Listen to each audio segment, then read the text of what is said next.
नमस्कार, ये आकाशवाणी शिमला है। अब आप राजकुमारी चंदेल से प्रादेशिक समाचार सुनिए।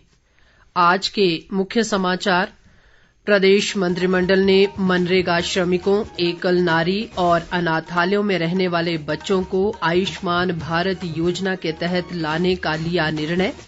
राज्य में 34 निवेश प्रस्तावों को मंजूरी, 3600 से अधिक लोगों को मिलेगा रोजगार। अखिल भारतीय पुलिस जल क्रीड़ा प्रतियोगिता कल से ऊना जिले के अंदरौली में। और जनजातीय व ऊपरी क्षेत्रों में ताजा हिमपात, निचले इलाकों में वर्षा से तापमान में गिरावट। अब समाचार विस्तार से। प्रदेश मंत्रिमंडल ने राज्य के 90,362 मनरेगा श्रमिकों, एकल नारी, 40% से अधिक दिव्यांग लोगों, पंजीकृत स्ट्रीट वेंडर्स और अनाथालयों में रहने वाले बच्चों को आयुष्मान भारत योजना के तहत लाने का निर्णय लिया है। राज्य मंत्रिमंडल की आज शिमला में मुख्यमंत्री सुखविंदर सिंह सुक्खू की अध्यक्षता में हुई बैठक में इसे मंजूरी दी गई। बैठक में राज्य लोक सेवा आयोग शिमला को प्रदेश विश्वविद्यालय बोर्ड या अन्य निर्दिष्ट परीक्षाओं में कदाचार की रोकथाम अधिनियम 1984 के तहत लाने का निर्णय लिया गया। इसका उद्देश्य किसी भी प्रकार के कदाचार पर रोक व उम्मीदवारों के चयन में निष्पक्षता और पारदर्शिता सुनिश्चित करना है। मंत्रिमंडल ने विरासत संबंधी मामलों के निष्पादन के लिए राज्य सद्भावना विरासत मामले समाधान योजना को 3 महीने की अवधि के लिए लागू करने का निर्णय लिया। इसका उद्देश्य लंबित 50,000 से अधिक मामलों का निपटारा करना है। बैठक में विभिन्न विभागों में अनेक पद भरने को भी मंजूरी दी गई। इनमें राज्य प्रशासनिक सेवा के नियमित आधार पर 9 पद, सीधी भर्ती के माध्यम से सिविल जज के 10 पद और आयुष विभाग में अनुबंध आधार पर आयुर्वेदिक फार्मेसी अधिकारियों के 15 पद बैच वाइज आधार पर भरने की मंजूरी भी शामिल है। मंत्रिमंडल ने प्रदेश के नगर निगमों की सीमा के भीतर गिरे हुए पेड़ों को हटाने और इनकी छंटाई कटाई संबंधी मामलों के निस्तारण के लिए मंत्रिमंडलीय उपसमिति गठित करने का निर्णय लिया। कैबिनेट मंत्री हर्षवर्धन चौहान, अनिरुद्ध सिंह और विक्रमादित्य सिंह इस उपसमिति में शामिल होंगे। मंत्रिमंडल ने शिमला जिले में शोघी के निकट भोग में साइंस केंद्र को भी मंजूरी प्रदान की। ये केंद्र विज्ञान की शिक्षा के जन प्रसार और अध्ययन में नवाचार लाने में सहायक होगा। बैठक में प्रदेश के सभी 11 नागरिक व सत्र मंडलों और नालागढ़, सरकाघाट, सुंदरनगर व घुमारवीं उपमंडलों में अति संवेदनशील गवाह बयान केंद्रों में विभिन्न श्रेणियों के 45 पद सृजित करने को भी मंजूरी दी गई। प्रदेश में लगभग 1,755 करोड़ रुपए के 34 निवेश प्रस्तावों को मंजूरी दी गई है, जिससे 3,600 से अधिक लोगों को रोजगार के अवसर मिलेंगे। मुख्यमंत्री सुखविंदर सिंह सुक्खू की अध्यक्षता में कल देर शाम शिमला में हुई एक बैठक में इन प्रस्तावों को मंजूरी दी गई। इसके माध्यम से कई बड़े औद्योगिक घराने प्रदेश के विभिन्न जिलों में LPG cylinder refilling, bullet proof helmet और कृषि आधारित उद्योगों में निवेश करेंगे। सांसद प्रतिभा सिंह ने आज शिमला जिले में रामपुर के बायल में लुहरी जल विद्युत परियोजना के प्रथम चरण की पुनर्वास व पुनर्स्थापन समिति की बैठक की अध्यक्षता की। उन्होंने परियोजना अधिकारियों को प्रभावित परिवारों के पुनर्वास व उनका रोजगार सुनिश्चित करने के निर्देश दिए। उन्होंने कहा कि प्रभावित परिवारों के साथ अन्याय और उनकी अनदेखी नहीं होनी चाहिए। प्रतिभा सिंह ने कहा कि जो परिवार इस परियोजना से पूरी तरह भूमिहीन हो गए हैं, उन्हें भूमि आवंटित की जानी चाहिए। सांसद ने परियोजना प्रभावित लोगों की समस्याएं भी सुनी और आश्वासन दिया कि उनके हितों की पूरी रक्षा की जाएगी। प्रदेश में फरवरी महीने में जीएसटी संग्रह में 25% की वृद्धि दर्ज की गई है। राज्य कर व आबकारी आयुक्त यूनुस ने बताया कि इस दौरान 370 करोड़ रुपए का जीएसटी संग्रहण हुआ है। उन्होंने कहा कि वर्तमान वित्त वर्ष में जीएसटी संग्रहण में 21% की बढ़ोतरी हुई है, जो सशक्त प्रवर्तन और करदाता अनुपालन में सुधार से संभव हुई है। मुख्य संसदीय सचिव सुंदर सिंह ठाकुर ने आज मंडी जिले के रिवाल्सर में राज्य स्तरीय छेश्चू मेले में मुख्य अतिथि के रूप में शिरकत की और शोभा यात्रा में भाग लिया।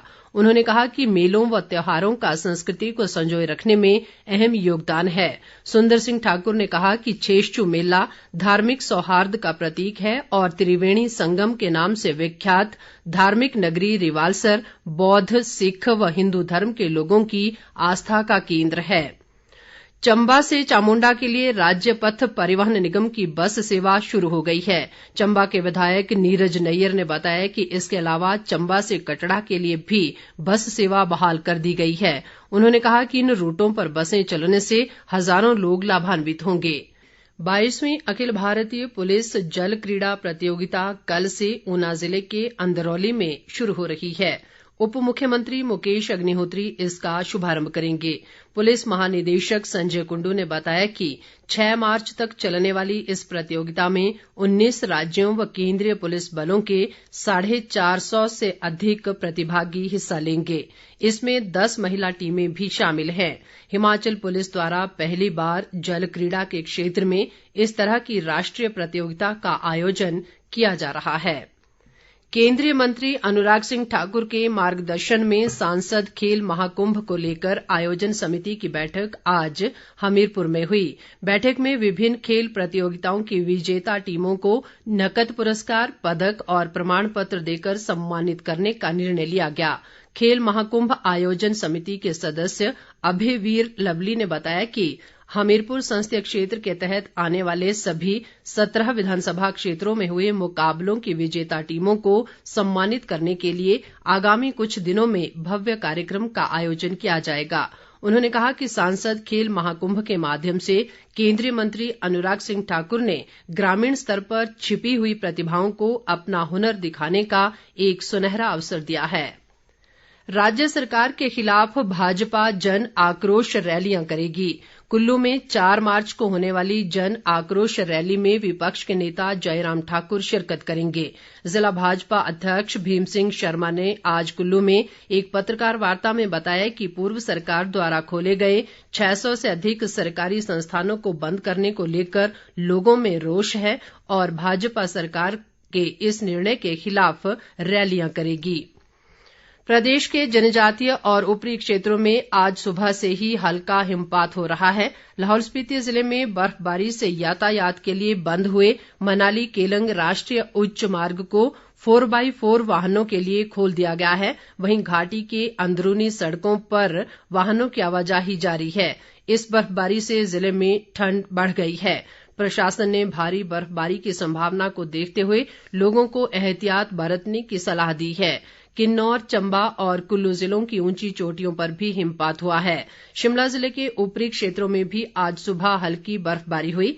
इधर राजधानी शिमला सहित प्रदेश के कई स्थानों पर आज सुबह वर्षा से तापमान में गिरावट दर्ज की गई है।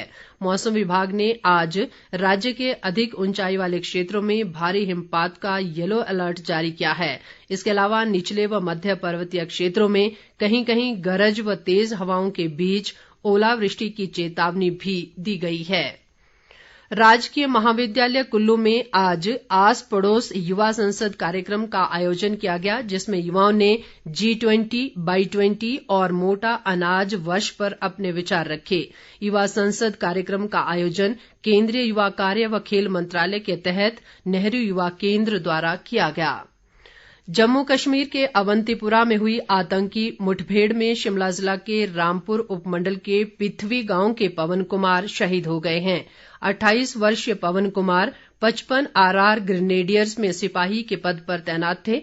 राज्यपाल शिव प्रताप शुक्ल, मुख्यमंत्री सुखविंदर सिंह सुक्खू और केंद्रीय सूचना व प्रसारण मंत्री अनुराग ठाकुर ने पवन कुमार की शहादत पर गहरा शोक व्यक्त किया है। मुख्यमंत्री ने शोक संतप्त परिजनों से संवेदनाएं प्रकट करते हुए कहा कि पवन कुमार की शहादत को सदैव याद रखा जाएगा। शहीद पवन कुमार का अंतिम संस्कार कल उनके पैतृक गांव में पूरे राजकीय व सैन्य सम्मान के साथ किया जाएगा। भारत की पहली और दुनिया की सबसे ऊंची स्नो मैराथन के दूसरे चरण का आयोजन 12 मार्च को लाहौल स्पीति में किया जाएगा। इसमें देश व प्रदेश के अलावा विदेशों से भी प्रतिभागी हिस्सा लेंगे। मुख्यमंत्री सुखविंदर सिंह सुक्खू स्नो मैराथन में मुख्य अतिथि के रूप में शिरकत करेंगे। इसका आयोजन रीच इंडिया संस्था द्वारा करवाया जा रहा है। अंत में मुख्य समाचार एक बार फिर। प्रदेश मंत्रिमंडल ने मनरेगा श्रमिकों, एकल नारी और अनाथालयों में रहने वाले बच्चों को आयुष्मान भारत योजना के तहत लाने का लिया निर्णय। राज्य में 34 निवेश प्रस्तावों को मंजूरी, 3600 से अधिक लोगों को मिलेगा रोजगार। अखिल भारतीय पुलिस जल क्रीड़ा प्रतियोगिता कल से ऊना जिले के अंदरौली में। और जनजातीय व ऊपरी क्षेत्रों में ताजा हिमपात, निचले इलाकों में वर्षा से तापमान में गिरावट। इसके साथ ही ये समाचार बुलेटिन समाप्त हुआ। नमस्कार।